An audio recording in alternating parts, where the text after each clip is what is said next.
G'day, welcome to your first lesson in this course on shoemaking.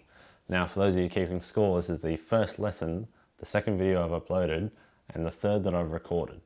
This video wasn't originally intended to be made, but I realised in the last video that I had forgotten a fairly important part of the process, which is how to choose the right shoe last. So when you're choosing a shoe last, there's two things you got to think of: the size and the style. G'day, it's Tomorrow Me here. I realised that I forgot to tell you what a shoe last actually is. So a shoe last is pretty much the average shape of a human foot, and it's used as a mould which you shape a shoe around when you're making it. They're generally made out of wood or plastic. This one is plastic and it was made, I assume, in New Zealand, judging by the maker's mark. Older ones tended to be timber. The issue with timber is that once you've punched a whole lot of nails in it, like you can see here, it starts to splinter out. So plastic lasts a bit longer. Now, you might be wondering what this cutout is. Now this is a particular type and it's called a break. And the idea is that once you're finished making this shoe, you can break it, which makes it easier to slip out. This is just one style. It's the most common style I've come across. Other methods include having a section here that can be removed, so you remove the entire instep, or a split somewhere around here that allows the front and the back to slide independently of one another. So that is there only to help remove the shoe once it's finished, because plastic can't bend like all the bones in your feet can. The underside of this last is completely plastic. Originally it had this metal plate on the bottom. Now that's designed for a certain style of shoemaking where you nail the heel on. Now we're not going to be doing that style, so I've removed this and replaced it with a small section of leather, because the way we're going to be doing involves punching nails all the way through and then gluing the sole down. So you'll find a lot of lasts that are either full plastic, have a heel plate, or they may have a full metal plate. For the technique that we're using, which is the most basic way you can make a shoe, you want to be able to punch nails into the whole thing. So having full plastic like this is ideal. When it comes to sizing lasts, you have the length, which is that number 10, and the width. Now this last doesn't have a width printed on it, but it's generally a letter that comes after the number. So for women, the standard width is B, and for men, the standard width is D. Now this one's a bit wider than usual, so it'd be somewhere around an E, which is more suitable for someone with a wide foot like me. Back to you yesterday, Andrew. So I'll talk about the style first. Now, there's two parts of a shoe last that you can't easily change, and that's the toe shape and the heel height. Now, the toe shape is mostly a style issue. It won't really affect how well your foot fits inside there. That's more so determined by the width of the last and the size. So this shape is more to do with the style. So this particular one that I have here, which I'm going to be using for this course, is a fairly wide toe. So it creates this kind of boot. Now this is a desert boot, and as you can see, it's got a fairly wide toe box, it's actually called. Fairly wide, fairly chunky, which works for boots. So if you have a work boot like this is one of my old work boots, you'll notice big wide toe. This particular one's a steel cap, which is partly why it's got that big wide toe to fit that in there. But that style, the wide toe style, it is more aimed at boots. You won't find it in formal wear because it looks too chunky, too heavy. Now on more formal shoes, such as this Smart Black Oxford, you'll get a more pointed toe. It's narrower and it comes to a rounded point. It's a question of personal taste how pointy you go. but in general, you don't want to go too pointy because that limits your range and also limits the kind of outfits you can use it with, and less people are going to like it. If you're going to buy one pair of shoe lasts, I recommend getting one that suits the most amount of styles, therefore you can get the most out of it. So I made a bit of a mistake when buying these ones. Because of that wide profile, it's not very suited to nice formal shoes. It's more limited to like riding boots, desert boots, and casual, very casual shoes. So, word of warning, don't get a very boxy toe shape unless that's what you really want. Now, another option is this style. Now, it's a fairly subtle difference between the two, but you'll note that on this one, it comes up more or less to the same point, whereas on these, it comes up to 2 points and is almost flat across the top here. Now, I'm not a huge fan of this style. Again, it's similar to the boots in that it's boxier, so it doesn't suit formal wear as much, but that's more a matter of my personal taste. So if you like that shape, go for it. This can be used for boots, it can be used for formal shoes. This is fairly versatile. This is also fairly versatile.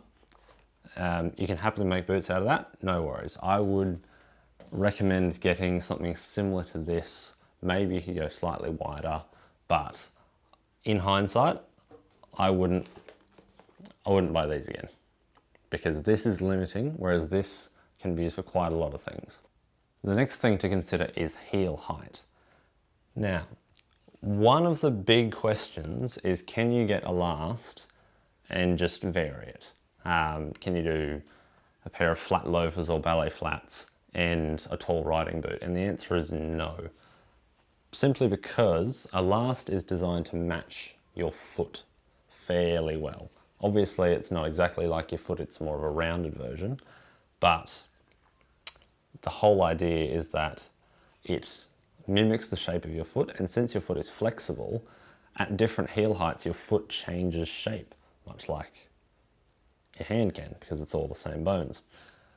So if you have, this one's got about a 20mm heel height, if you bump that up to 30, you'll find that it'd almost be like you're constantly falling forward, and also your foot would be bending more than it wants to, and it's incredibly uncomfortable. Now, when I made this pair, my teacher made a mistake, and the heel block he chose was too tall for this last. And that meant that when the shoe was finished, instead of this heel and the balls of my foot here being flush, this was about 5mm too high. And what that meant was when I was wearing them, I could rock back and forth between the two, which was quite uncomfortable, but also it bent my foot in quite an awkward manner, which made it incredibly uncomfortable to wear, and it also damaged the shoe along here by forcing that to bend down that much. Part of the reason why I've attached this thick black rubber is to even out that height difference. So since I've put that on, these are much more comfortable to wear, and they're also more practical because they've got a rubber sole instead of a leather sole. Now, when you're choosing a heel height, it mostly comes down to style and comfort. So I would look at a pair of shoes that you already own, or several in fact, and see what's the average between them all. Now for men, that's not going to vary very much. It'll be somewhere between 10 and 20mm. This one is 15, this one is 10. That's about what I find comfortable, and that's what my foot is used to. The other thing to consider is style. So a taller heel suits some people prefer a little heel. If you're very tall like me, a tall heel doesn't really make sense. But really with men's shoes, you're not going to have much variation. A bit of it comes down to whether you like that feeling of being a little bit taller than everyone else and feeling a little bit powerful, or however you interpret it. I personally just love the clip-clop sound. when you're walking in heels. So now that we've talked about style, we're ready to talk about sizing. And so in order to do this, we'll need a flexible measuring tape and a foot and a pair of socks. Now the reason you wear socks whilst measuring is because when you wear a shoe, the shoe has to fit around a besocked foot and not a barefoot. Therefore, when we measure it for a last, we wear a sock. So first up, all of these measurements will be much easier if you have a helper. Unfortunately, I don't have one right now. The first measurement we take is across the balls of the foot, which is the widest part of the foot, and it corresponds to the widest part of the shoe. So, get your tape, lay it down, and stand on it. So this is going across the widest part, which is not level, it's on an angle. Now you need to put your weight on it, because when you put your weight on your foot, it changes the shape and broadens it out. Don't know if you can see that. So wrap it round, and that gives me a measurement of 27 centimeters. So once you've done that, write that down and we'll move on to the next one. The next measurement is the length of your foot. So lay your tape down and place your heel so it's right at the start of the tape and measure to the tip of your toe. So for me that's 28 centimeters. Now the last measurement is your instep, which is this part of the foot. It's where the laces sit. So get your tape and you want to wrap it around the highest point of your arch, the highest point of your instep, and around this joint here.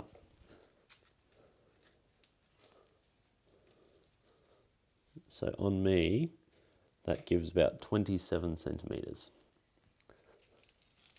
So once you've written down all of those measurements, then we can compare them to your last. So here we have a shoe last. Now it's a size 10, and I would normally wear a 10, 10 and a half. So this is the closest I have, so I'm going to measure it to see how it compares to the measurements we just took. So we'll start with the length. So put your tape right at the end of the heel and measure to the longest part of the last. Now my foot length was 28 centimeters, which is about 1 centimeter shorter than the last, which doesn't leave much wiggle room. But remember, this is quite a wide toe box, which means that the foot is going to fill this area fairly well. Whereas if you choose something pointier, then the foot's naturally going to sit back further, and there's going to be empty space at the front. So if you've chosen a pointier style, then you'll want to allow a little bit more room than just 10 millimeters. So the length of this is okay. So we'll measure it across the ball of the foot next. So remember, this is across the widest points on the diagonal.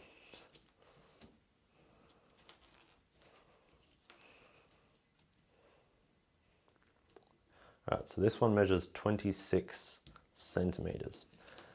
The measurement for my foot was 27.5. So I can tell that it's going to be, my foot's going to be about that much too wide.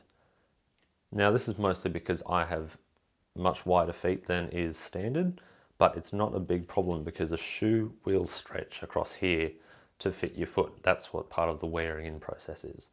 So if you look at most shoes you own, unless you have a narrow foot, you'll notice that it's bulged out around here, around the balls of your foot, just to fit your particular foot. It's molded to your shape. So having a little bit of wiggle room here, or having a little bit too tight here, isn't a huge problem, as long as it's within 10 or 20 millimeters. So the width of this one is okay. Now we'll measure the instep, which you'll recall is the highest point of the arch here and the highest point of the instep. Now this isn't a crucial measurement with lace-up shoes because the laces can expand and contract to adapt to that. But on this, it is 27 centimeters, which matches my foot, so that's not an issue. So I know that this last will fit my foot quite well. So there you go, you've learned what a shoe last is, how to select one based on style and size, and you should be ready to move on to the next lesson, which is pattern making. So I'll see you then.